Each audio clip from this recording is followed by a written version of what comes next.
Olá, pessoal. Sou Adriana Prates, sócia de novos projetos de compliance do Escritório de Advocacia BMM.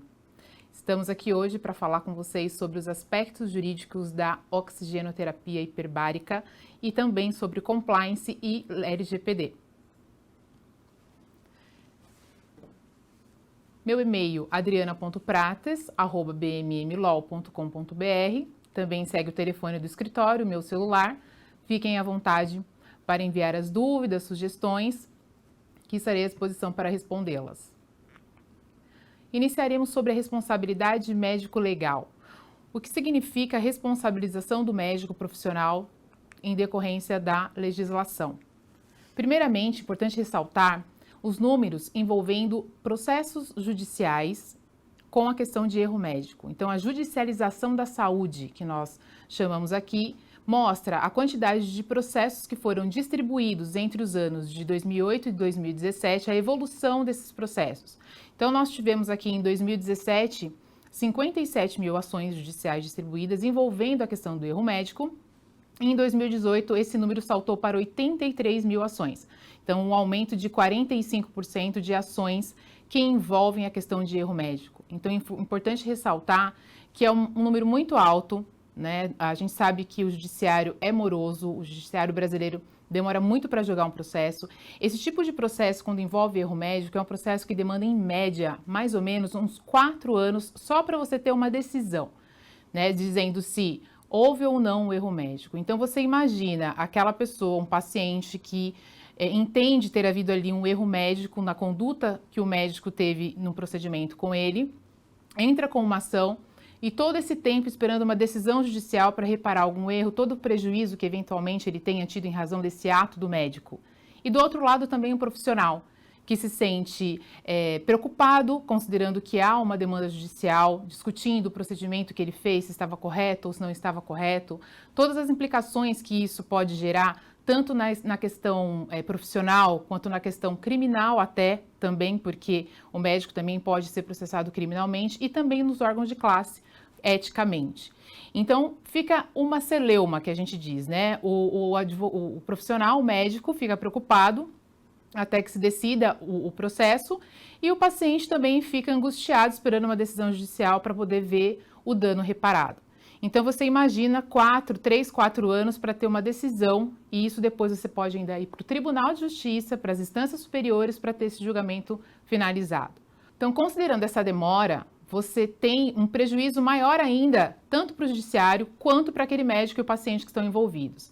Então, essa demanda muito alta traz uma série de complicações e mostra que cada vez mais as empresas precisam orientar os seus profissionais, orientar as clínicas a adotarem os procedimentos como corretos, com compliance, que é extremamente importante, que a gente vai ver em seguida. Para evitar esses tipos de ações judiciais, o que nós sugerimos? A observância dos requisitos para a atuação na atividade médica. Então, nós vamos falar agora sobre responsabilidade médico-legal, envolvendo a esfera civil, criminal e ética. Qual é a obrigação médica? O médico, ele sempre é orientado a fazer todas as suas atividades com prudência e diligência no exercício da sua arte, da sua profissão. É uma atividade de meio e não de resultado. Então, o médico, ele não promete o resultado, ele promete que ele vai adotar todas as cautelas, ele vai atuar da maneira melhor que ele puder para entregar o resultado, a cura, a melhora, enfim, adotar todas as melhores práticas no atendimento ao paciente. E ele não pode prometer ou garantir o resultado esperado, exceto nos casos de estética, que é a teoria do risco esperado, né? Então, aí é diferente essa questão. Mas a obrigação médica é uma atividade de meio e não de resultado. O que acontece quando o médico não observa essas orientações? Então, o médico, ele deve agir sempre com prudência, perícia e não ser negligente. Ele tem que atuar de maneira correta. Quais são as situações onde ele pode ser responsabilizado por algum fato que causar um dano a um paciente? Quando ele não observar alguns requisitos estabelecidos na própria legislação, no Código Civil. Quais sejam eles? A imprudência. Então, um médico que age de maneira imprudente, que ele tem uma ação sem uma precaução, ele toma atitudes de maneira assodada, com pressa, não observa algum requisito específico. Por exemplo, uma alta prematura. É uma situação de imprudência. O médico mandou um paciente para casa quando ele ainda estava com febre, por exemplo. Então, ele devia ter averiguado melhor a situação do paciente antes de dar alta. Quando ele age, por exemplo, com imperícia. Imperícia, falta de habilidade técnica, né? Um especialista. Então, imaginemos um clínico geral fazendo uma cirurgia cardiológica, que requer um conhecimento muito específico daquele órgão, né? Um exemplo que eu dou para vocês na área de vocês. Então, precisa ser por um profissional especializado. Então, ele atuou ali com falta de habilidade técnica. Ele não era o especialista para tomar aquela atitude, fazer aquele procedimento. Quando ele age com negligência, falta de cuidado, esquecimento de materiais dentro do paciente, isso é muito comum, é o que tem mais na realidade que a gente vê aí nas mídias. Então, falta de cuidado, esquecimento do material no paciente.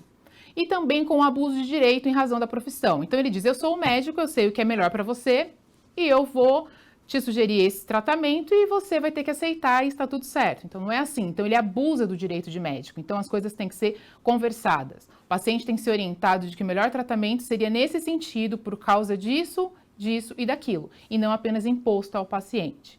E outra situação que é rara, eu acredito que quase que impossível, mas a gente precisa falar, é a questão do dolo. O que é o dolo? A pessoa praticar um ato com a intenção de prejudicar. Então, você imagina um médico vai fazer uma cirurgia ou vai causar uma lesão, uma sequela no paciente propositalmente. É uma situação inimaginável para mim, mas, né, nós dizemos que tem de tudo nesse mundo, então eu preciso ponderar isso para vocês.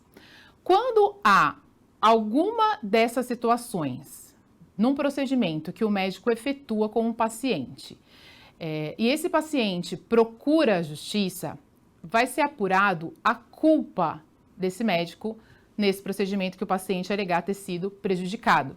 Isso é a culpa em sentido amplo que a gente fala. Então, tem que ser comprovados alguns desses requisitos que não foram observados. Sendo comprovado que realmente ele agiu não observando alguns desses requisitos, ele tem a obrigação de reparar o dano.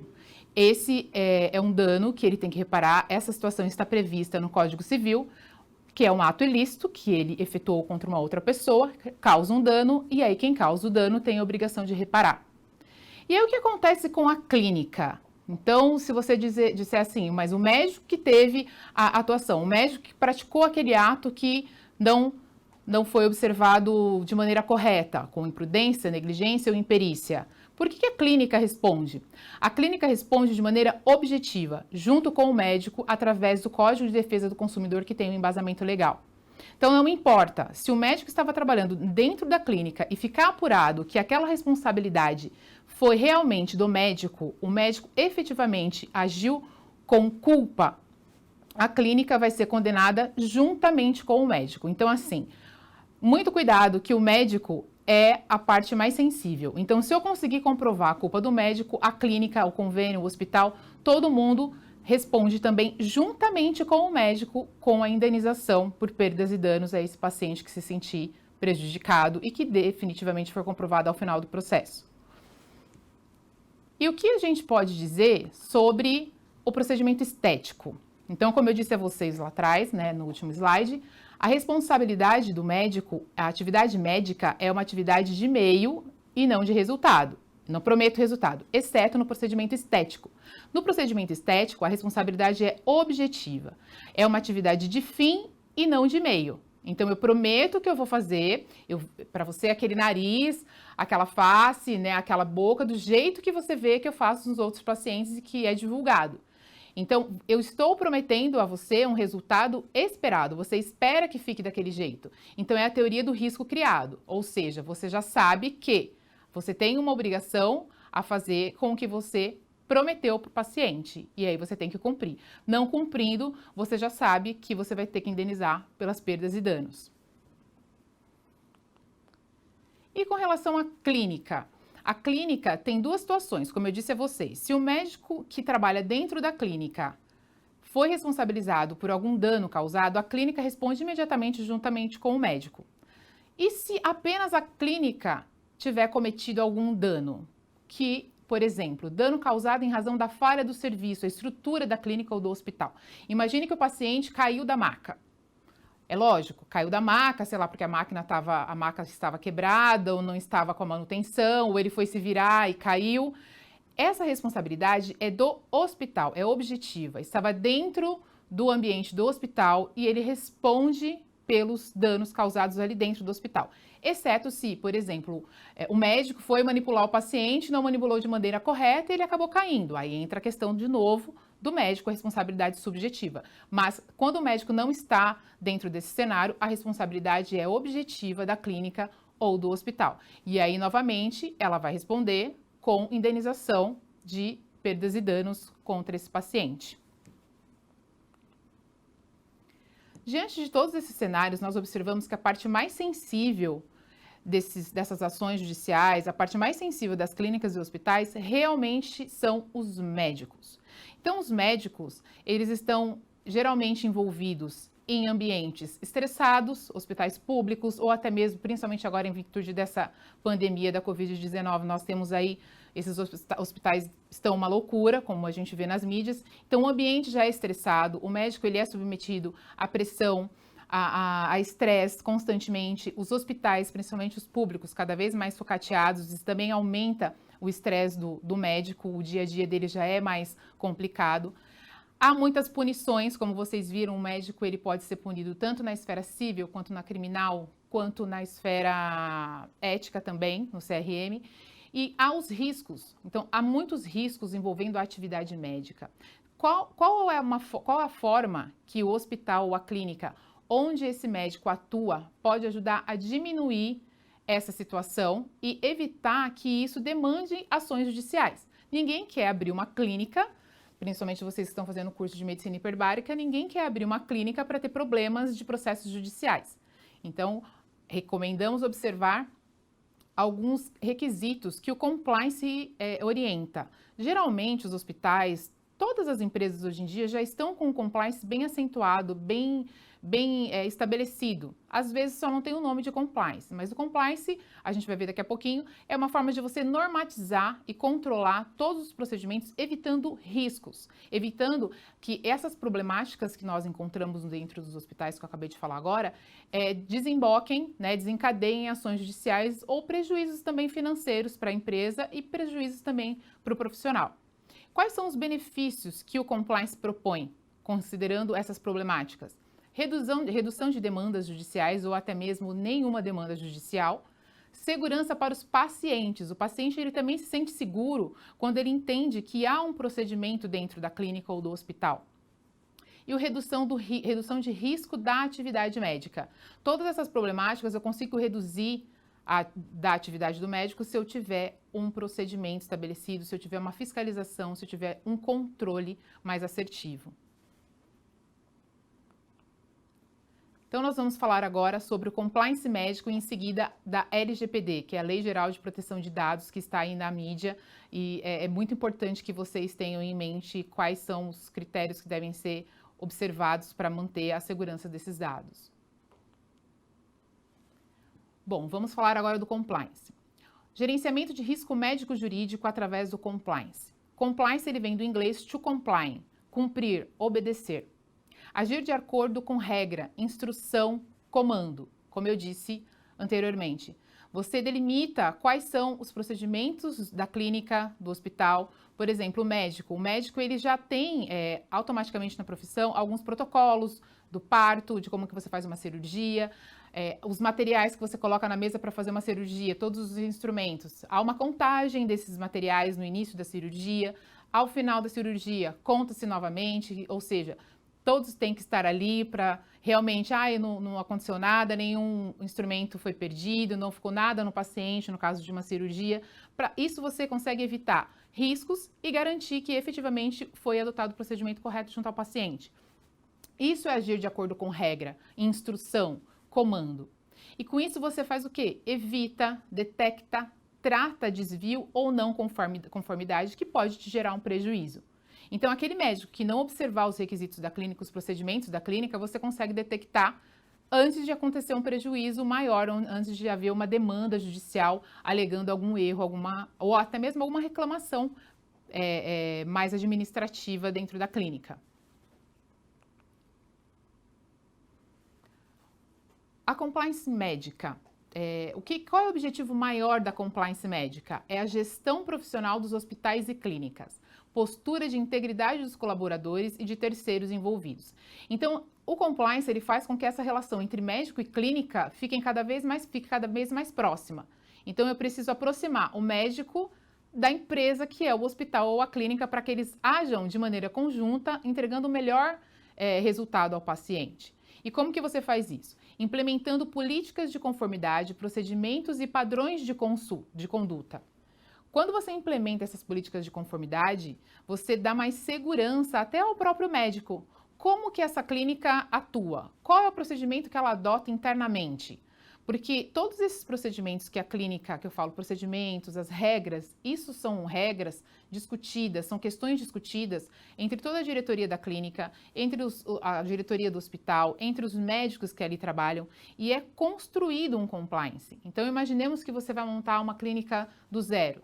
Quando você vai montar uma empresa, até uma empresa, vou falar mais de uma maneira geral, mas vocês entendem que qualquer empresa você precisa ter um cronograma. Então, como que você vai montar uma empresa? O que ela vai fazer? Qual é o objeto que a sua empresa tem? É produção? Ela vai produzir? Ela só vai comercializar? Como que funciona? A mercadoria chega? Você vai transformar em algum produto final? Como que deve ser feito? Qual o peso de cada alimento, se você trabalhar com alimento? A clínica recebe o paciente, qual é o procedimento? Vai fazer a anamnese, depois a anamnese passa para o profissional, tem a indicação do médico para fazer o procedimento. Tudo isso é colocado dentro de um documento. E esse documento é observado a cada pessoa que chega na clínica. Então, você montou a sua empresa, montou a sua clínica, você já estabelece quais são os procedimentos que o corpo clínico da clínica entende como corretos, de acordo com todas as possibilidades de falhas, de erros, você consegue estabelecer padrões, procedimentos para evitar esses riscos, para diminuir esses riscos, evitando prejuízos para todo mundo e maior ainda, né? Melhor ainda, você dá um serviço de excelência, você presta um serviço de excelência para os seus pacientes, tendo esses padrões, esses procedimentos de padrão. Divulgação ampla das políticas e procedimentos. Eu não sei se vocês já viram, mas muitos hospitais, a gente que usa bastante o serviço do outro lado aqui, nós chegamos nos hospitais e sempre vemos lá nas mídias, nos quadros informativos, dizendo aqui temos a política de compliance, aqui nós temos o manual de procedimentos, o banheiro, você vai usar o banheiro, tem lá higienizado última vez por fulano de tal, em data tal, horário tal. Isso traz para nós uma segurança. Então, até comercialmente, também é interessante você divulgar que você tem um compliance, que você tem uma política de conformidade e procedimento dentro da sua empresa. Há necessidade de um compliance officer, ou um comitê de compliance, que a gente chama, que vai fazer o quê? Monitorar a aplicação e fiscalização. Então, tá muito bonito, tudo no papel, muito bonito, mas quem que confere se aquilo está sendo cumprido? Quem que vai conferir segurança a esse compliance? Então, a gente recomenda um comitê de compliance ou compliance officer, que é uma pessoa que fiscaliza tudo aquilo ali, tudo que está acontecendo, se está realmente sendo colocado em prática. Com o compliance, você consegue fazer treinamentos. Há necessidade de treinamentos, postura ética, profissional e institucional. Eu preciso, além de entregar esse material para os colaboradores, eu preciso também fazer treinamentos, palestras, explicar da importância de seguir esse procedimento e explicar todo o procedimento. Tudo que tem nesse manual de procedimentos, nesses códigos, nesses padrões de conduta, eles precisam ser explicados, eles precisam ser colocados à disposição desses colaboradores e explicado cada questão, cada ponto, até que todos tenham um entendimento perfeito dos padrões exigidos. Os canais de comunicação, isso é muito importante. Toda empresa que tem o compliance, ela tem que ter um canal de comunicação para denúncia anônima, transparência das políticas e apuração de não conformidade na sua aplicação, penalidades administrativas pertinentes. Vocês lembram quando eu falei lá atrás que quando o médico ele é condenado, é considerado culpado por um erro médico praticado dentro da clínica, a clínica também responde junto com o médico? Essa situação você consegue resolver. Imagina que você pague essa indenização, o médico não tem o dinheiro, porque quando a pessoa ganha esse processo, ela pode cobrar tanto do médico quanto da clínica. Na verdade, ela entra para cobrar essa indenização contra os dois, a pessoa jurídica e a pessoa física. O que acontece é que quem paga primeiro, ok. Então eu posso cobrar das duas pessoas. O paciente ele cobra das duas pessoas e quem pagar tem o direito de cobrar do outro numa ação regressiva. Se eu tiver todos os padrões estabelecidos da clínica, todos os procedimentos que a clínica ou hospital recomenda que sejam observados pelo médico, e eu percebo que durante o período em que o médico esteve trabalhando na clínica, ele não agiu de acordo com esses procedimentos. Eu apliquei advertências, eu chamei atenção, eu preenchi os formulários considerando as falhas que ele teve durante o período. Eu fiz um curso de reciclagem com esse colaborador, eu reforcei todos os procedimentos do compliance e ainda assim ele efetuou um procedimento dentro da clínica que causou um dano ao paciente que gerou uma indenização que eu tive que pagar. Quando eu entrar com uma ação, que é a ação regressiva que a gente fala, contra esse médico, pedindo para que ele me reembolse do que eu tive que pagar naquele processo, eu consigo demonstrar que eu preciso que ele me reembolse porque eu orientei a fazer de maneira correta. Eu orientei a seguir os padrões de conduta seguros e que ele não observou. Então eu já tenho aí uma prova para fazer com que o juiz determine que ele me reembolse mais rapidamente e eximir o hospital dessa culpa, digamos assim, que pese ele ter sido culpado, condenado pela responsabilidade objetiva em também indenizar, mas eu consigo aqui fazer com que o juiz perceba mais rapidamente que eu fiz a minha parte e que o processo simplesmente aconteceu por uma falha do médico. Então já é um ponto positivo se você tiver esse manual dentro da sua empresa.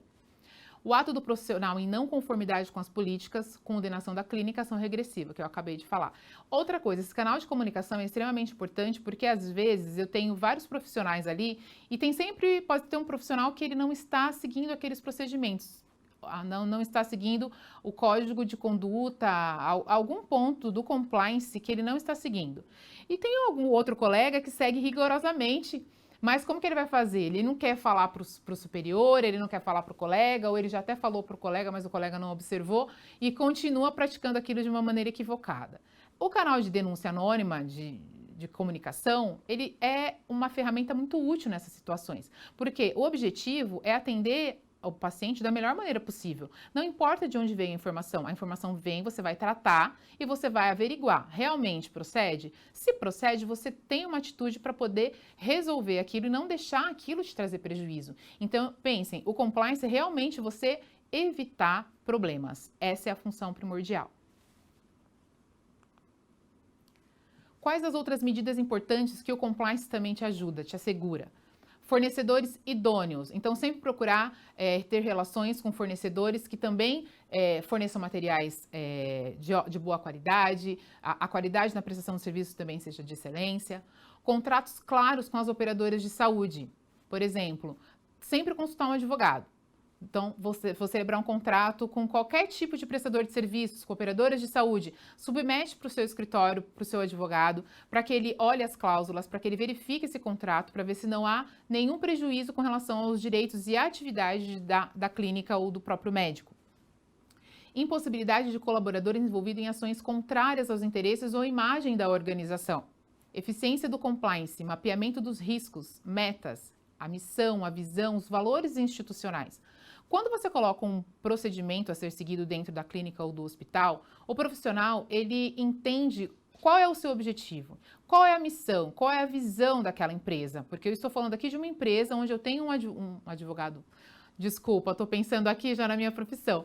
Nós estamos falando de uma empresa onde eu tenho vários médicos colaborando para o sucesso dessa empresa. Então, é uma atividade empresarial. Qual é a missão? Qual é a visão dessa clínica, desse hospital?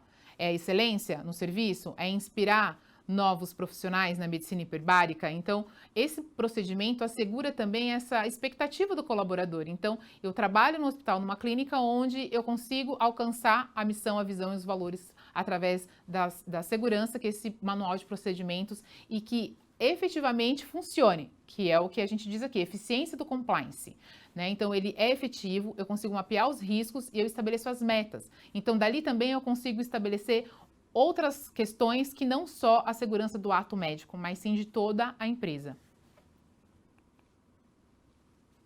A função do compliance.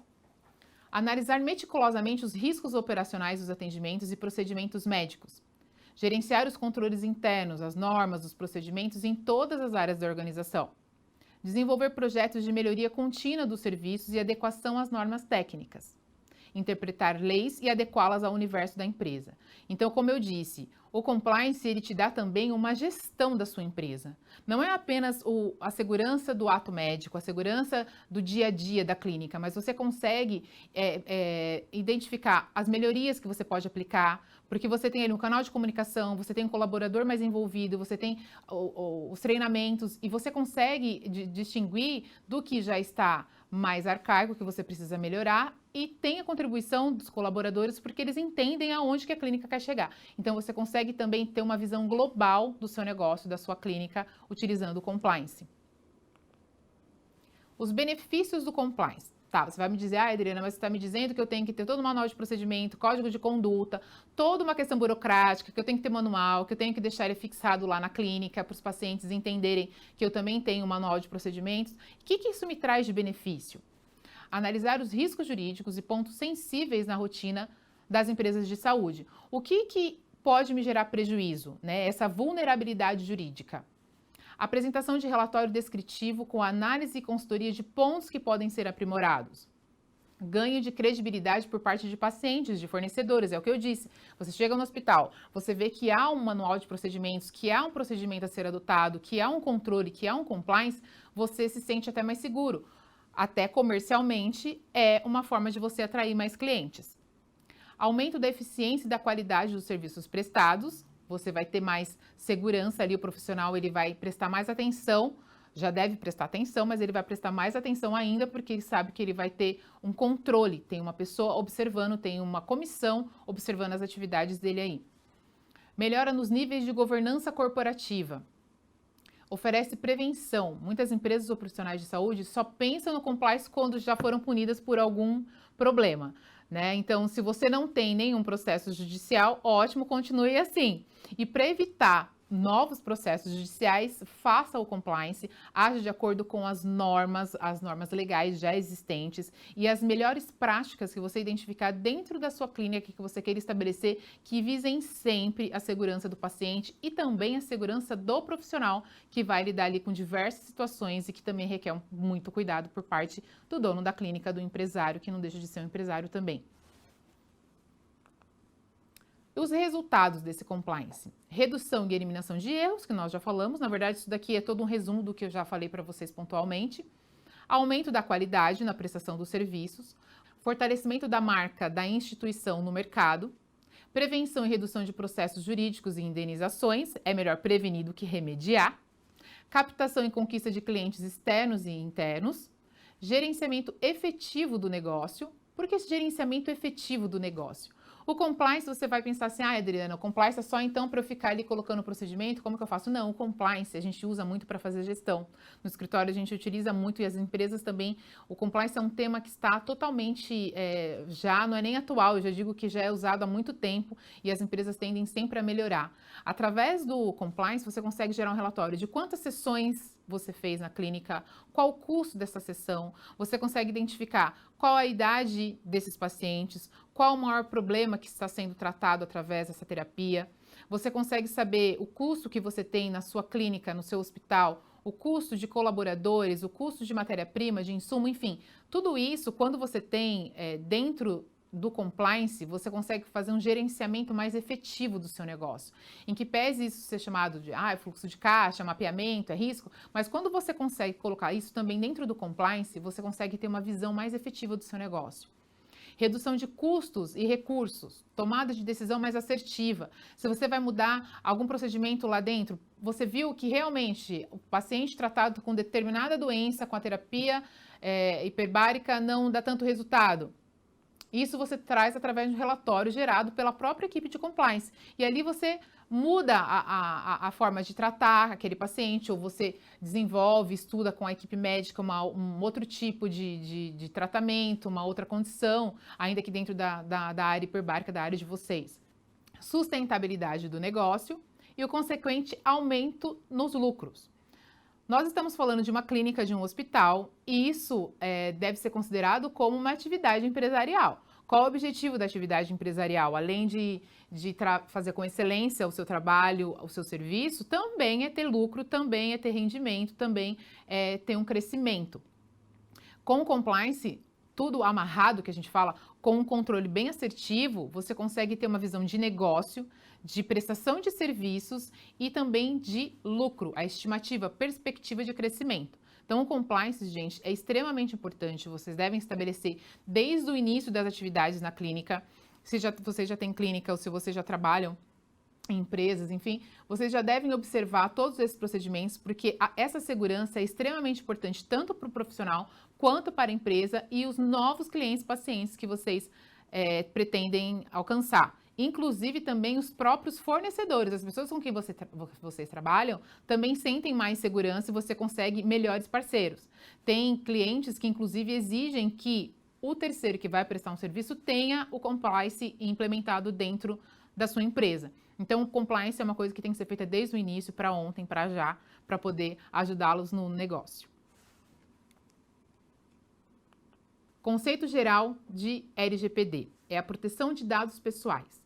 Isso visa evitar que esses dados vazem de alguma forma. Nós tivemos aí o ano passado vários órgãos que tiveram vazamento de dados pessoais de muitos brasileiros. Isso causa vários transtornos para essas pessoas e temos que evitar. Cada vez mais nós utilizamos tecnologia, nós utilizamos sistemas de gestão de dados, o Big Data que está aí a cada vez mais com todas as nossas informações nas redes, na internet. Então, eu preciso fazer com que as empresas, principalmente as empresas que tratam esses dados, tenham uma forma mais segura de armazená-los e de divulgá-los. O que é muito impactante, principalmente na área médica, são esses dados sensíveis. O que são dados sensíveis? Além dos nossos dados pessoais, como RG, CPF, nome, endereço, nós temos os dados sensíveis. Esses dados, eles são os constantes, geralmente, no prontuário do paciente. Então, nós temos informações particulares e íntimas desse titular, como dados relativos à etnia, opinião política, convicção religiosa ou sexual, com relação à saúde, qual o tipo de doença que ele tem, qual é o tipo de tratamento que ele está fazendo. Isso está previsto na Constituição Federal. Esses dados sensíveis devem ser protegidos. Como que você vai fazer para proteger esses dados? Primeiramente, você precisa adotar algumas medidas básicas de proteção. Por exemplo, a não divulgação desses dados a terceiros alheios à atividade, o sigilo desses dados, proteção, a utilização específica para a área médica, específica para medicina hiperbárica, por exemplo, se você é uma clínica de medicina hiperbárica. E como que você faz? Você precisa de uma empresa de tecnologia da informação que faça toda a proteção do seu ambiente, do seu sistema. Se ele é web, ele tem que ter uma proteção. Se ele é na máquina, ele tem que ter um outro tipo de proteção, evitando ataques, enfim. Então, você precisa primeiramente de uma empresa de tecnologia para fazer a proteção desses dados. E depois também uma assessoria jurídica para fazer com que todos os documentos estejam de acordo com a LGPD. O seu contrato com o fornecedor, os seus contratos de trabalho, precisam todos estar de acordo com a LGPD. Todas as informações são guardadas como sigilo. Então, os dados dos seus colaboradores, os dados da clínica, os dados dos pacientes, os dados dos prestadores de serviços, eles também todos entram nessa política de LGPD. Então, os contratos devem ser todos adaptados com essa questão da proteção.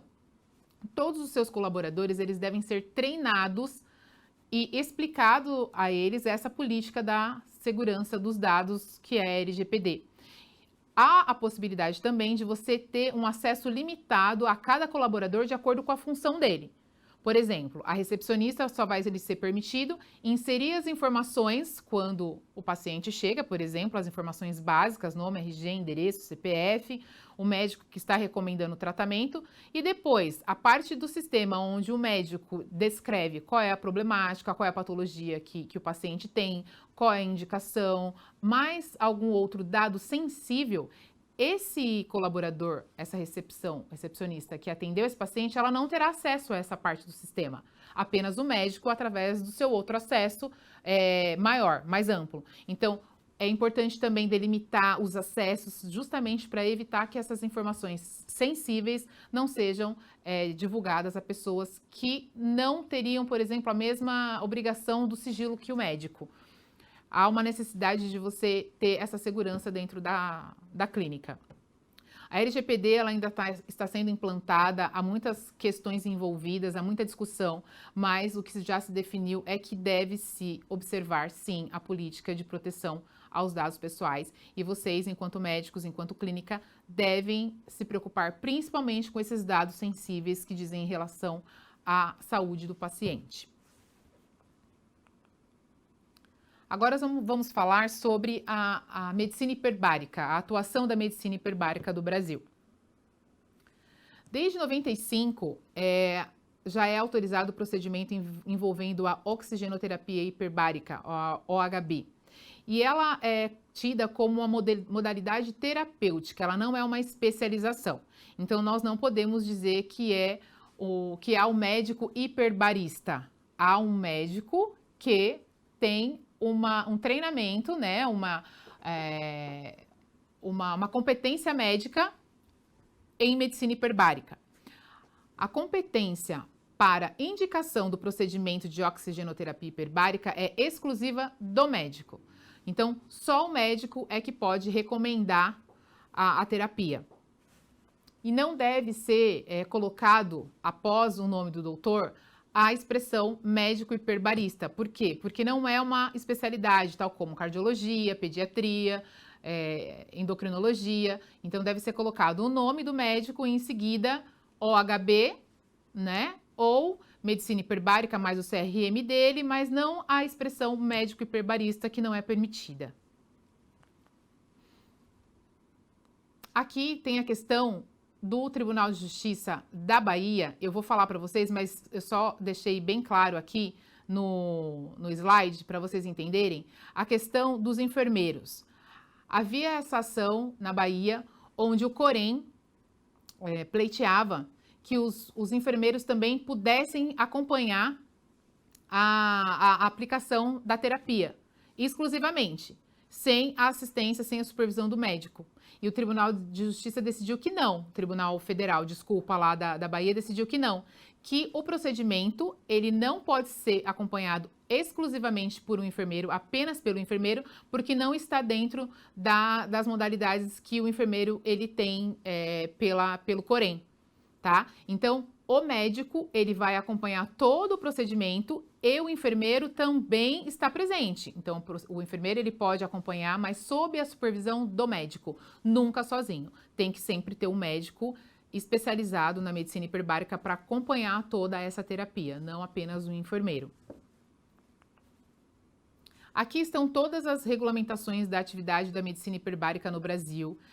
São vários artigos, tais como as aulas que vocês estão tendo aqui de outros assuntos, tem toda uma norma, tem toda uma questão técnica, há também a questão da medicina nesses órgãos que vocês devem ler, vocês devem entender, devem pesquisar, consultar. Estão aqui, são inúmeros, né? Tem Anvisa, temos aqui a BNT, tem norma a questão de fabricação de caldeiras, de operações insalubres, tudo isso é importante para vocês entenderem, porque envolvem a atividade de vocês, a atividade que vocês vão querer se especializar. Agora a gente vai falar um pouquinho sobre concorrência desleal e aviltamento de honorários médicos. O que acontece? Vocês devem saber melhor do que eu que a medicina, ela proíbe a atuação do médico como um comércio. Então, qual é a função primordial do médico? Garantir a saúde, a vida, garantir a integridade física das pessoas em todos os procedimentos que ele atuar, em todo o atendimento do médico a qualquer pessoa. Então, ela não pode ser tida como uma atividade de ganhar dinheiro, de comércio. Por outro lado, isso o Código de Ética Médica que prevê. No entanto, por outro lado, o mesmo código, ele prevê no seu artigo 51 a proibição da concorrência desleal entre os médicos. Ora, se eu digo que o médico não pode fazer comércio, sendo médico, como que eu proíbo a concorrência desleal? Fica um pouco a contrário senso. Mas o que quer dizer isso? Eu não posso ter como primordial apenas o comércio. E quando o Código de Ética diz que não pode haver a concorrência desleal, é no sentido do profissional respeitar o outro profissional. Então, eu não posso tentar buscar aquele paciente por um preço muito baixo, simplesmente para tirar de um outro profissional. Então, é isso que o Código de Ética veda. As clínicas populares, e aí você vai me dizer, mas as clínicas populares tinha muito, né? Consulta R$ 70, né? R$ 80, tinha propaganda na televisão, na rua, né? Nos outdoors e tal. E você diz, mas como que pode fazer uma propaganda? Então, isso foi vedado, esses anúncios publicitários foram vedados. Por quê? Porque eles tinham finalidade de captar pacientes, captar clientes, na verdade, porque é uma empresa que está ali. Então, isso é concorrência desleal. Isso foi vedado. Há apenas a possibilidade de divulgação interna dos preços e serviços permitidos nessa clínica. Aí é uma tabelinha, mas é dentro da clínica e você não está divulgando. Você está apenas informando quais são aqueles valores.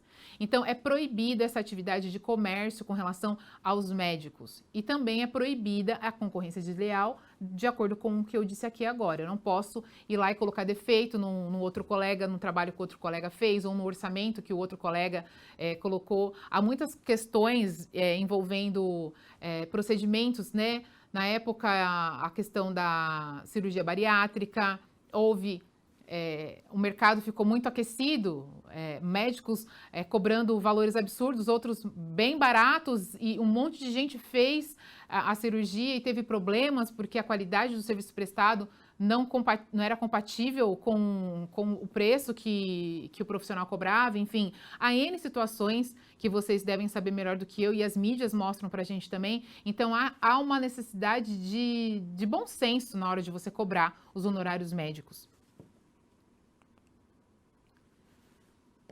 Embora o Código de Ética Médica vede a concorrência desleal, a gente também tem que entender que os médicos, eles se atualizam. A atividade médica, a atividade da clínica, do hospital, é também uma evolução. Então, vocês estão aqui fazendo um curso de medicina hiperbárica, vocês estão se especializando, isso é uma atualização do profissional, é uma evolução. Então, há necessidade, sim, de você se especializar, e isso vai te trazer uma possibilidade de cobrar por um serviço com valor diferente, por um valor diferente de um outro profissional que não fez esse curso que vocês estão fazendo. Então, também há a noção de que nós precisamos evoluir no tocante à medicina e no tocante a nós como profissionais em qualquer área que nós estivermos. O que eu falei até agora, a gente se aplica aos médicos. E às clínicas? As clínicas, há um diferencial. A clínica, ela pode trabalhar com os preços, ela não pode também fazer propaganda disso, normal, igual as clínicas populares, só que as clínicas e hospitais, os estabelecimentos médicos, eles têm a proteção do direito da livre iniciativa. Isso significa dizer que eles podem praticar os preços de acordo com um bom senso, como eu disse agora, mas não há um estabelecimento de mínimo ou de máximo. Há alguns estados que já têm esse mínimo estabelecido. São Paulo também tem algum mínimo. O ano passado era um mínimo que era impraticável, era mais de R$ 1.000 a tabela que previa isso. Eu não sei como é que ficou essa parte aqui em São Paulo, mas a ideia é que você tenha um norte. Por exemplo, a tabela da OAB, eu sempre costumo dar esse exemplo, porque cada profissão é de um jeito, cada profissão tem um preço, e é difícil você colocar preço no trabalho. Por isso que os órgãos de classe geralmente colocam uma tabela com um mínimo e com um máximo. Então, a tabela da OAB eu tenho um mínimo, eu não tenho o máximo. O céu é o limite. Mas como é que eu vou estabelecer esse preço? Primeiro eu tenho um mínimo. E o valor vai sendo elevado de acordo com a minha especialização. Por exemplo, o advogado que já é mais sênior, que tem 10, 15 anos aí de profissão, que é especializado com pós-graduação, mestrado, doutorado, ele já é especialista naquele assunto, ele vai cobrar um valor diferenciado, ele não vai cobrar o mesmo valor do que um advogado que acabou de se formar, que está no início de carreira. Porém, a OAB também me dá um mínimo para cobrar, ainda que eu esteja começando a minha carreira. Porque senão você começa a cobrar um valor muito baixo e você começa a tirar a credibilidade de toda uma categoria. Na medicina também não é diferente. Você não pode exigir que o mesmo médico que é um clínico geral, não desmerecendo o médico que é o clínico geral, mas aquele que já é especialista num determinado tema, numa determinada área, ele custa mais caro, esse profissional custa mais caro, a especialidade dele custa mais caro, a especialização dele custa mais caro. Então, nós temos que prestar atenção também nesses mínimos. Esses mínimos, eles devem ser reajustados de acordo com a realidade também. A gente vai ver que não adianta eu querer praticar o mesmo valor de uma consulta de medicina hiperbárica, uma sessão em São Paulo, ou no Espírito Santo, ou em algum outro estado. nós temos que entender a realidade também de cada lugar que nós estivermos prestando os serviços. A questão da limitação econômica do paciente, circunstâncias do atendimento e prática do local. Isso que eu acabei de dizer. Nós temos que prestar atenção que em determinados lugares a mão de obra, o profissional, ele custa mais caro. Em outras, o profissional cobra mais barato em virtude da situação. Uma pessoa, por exemplo, que foi desligada de uma empresa, procura um escritório para entrar na justiça para rever os seus direitos porque ela não concorda com o valor da indenização que ela recebeu por ter sido desligada. A OAB, para vocês terem um exemplo, ela me permite cobrar um valor fixo para entrar com a ação. Quando essa pessoa vem me procurar, a gente tem a possibilidade de cobrar um fixo mais um percentual do que ela recebeu ao final. Aí agora eu pergunto a vocês, uma pessoa que está desempregada, que foi desligada da empresa, que não concorda com seus direitos, acha que não recebeu tudo que tinha para receber, ela vai procurar um advogado. Esse advogado vai cobrar um valor X dela mais um percentual do que ela receber. Com que dinheiro ela vai pagar o advogado? Então, geralmente, os advogados que trabalham para reclamantes, que a gente diz, lá no escritório a gente só trabalha com advocacia empresarial, a gente trabalha pelo outro lado, pelo lado do empresário. Como que o advogado vai conseguir cobrar alguma coisa inicial dessa pessoa, né? Desse ex-funcionário que foi desligado? Então, a gente também tem que ter um bom senso. A maioria dos advogados que trabalham por reclamantes, eles só trabalham no êxito, que a gente diz. Só ao final, do que ele receber, ele cobra um percentual.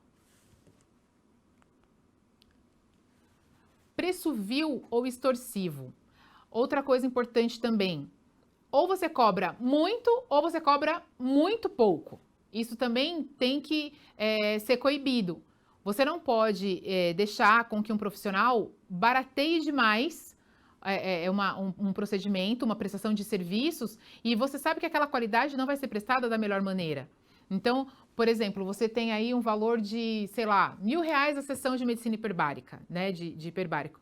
E aí você tem lá um outro lugar a R$50, a R$70.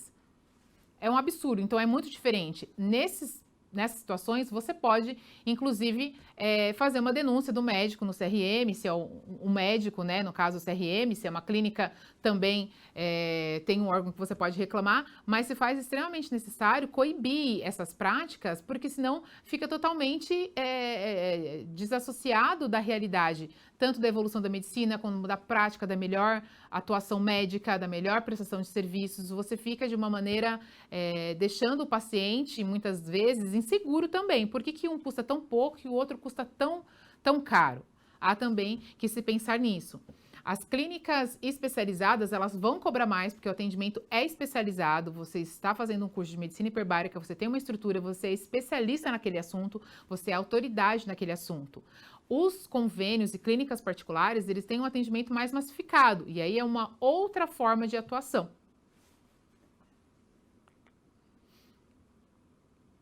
Aqui a gente coloca para vocês a questão dos honorários médicos, que eles devem ser praticados de uma maneira que você observe a forma justa, digna, que eu estava falando, que eu não posso cobrar um valor muito baixo nem um valor muito alto, porque eu violo a dignidade da profissão, que deve ser totalmente rechaçada, pois é uma captação ilegal de pacientes, como eu disse para vocês, um valor muito pequeno.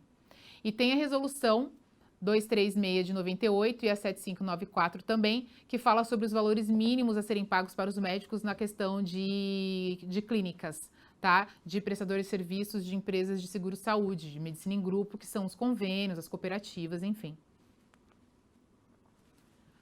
Então, sobre os honorários médicos, nós podemos dizer, de uma forma resumida, que deve ser observada a limitação ética, forma justa e digna.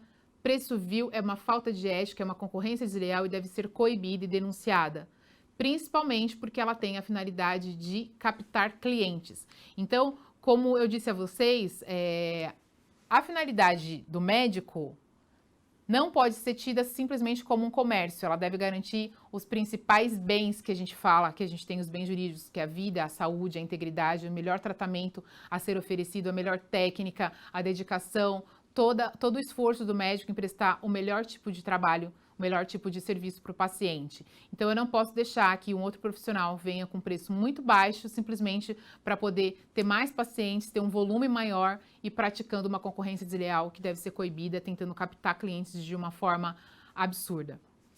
Bom, pessoal, era o que eu tinha para apresentar a vocês sobre responsabilidade do médico, sobre o compliance, a LGPD. O tempo foi um pouco curto, peço desculpas se eu falei de uma maneira muito rápida. Eu estou à disposição nos canais, no e-mail e no celular. Fiquem à vontade para enviar alguma dúvida, sugestão, alguma crítica. Eu estou à disposição de vocês. Fiquem à vontade. Muito obrigada e até a próxima.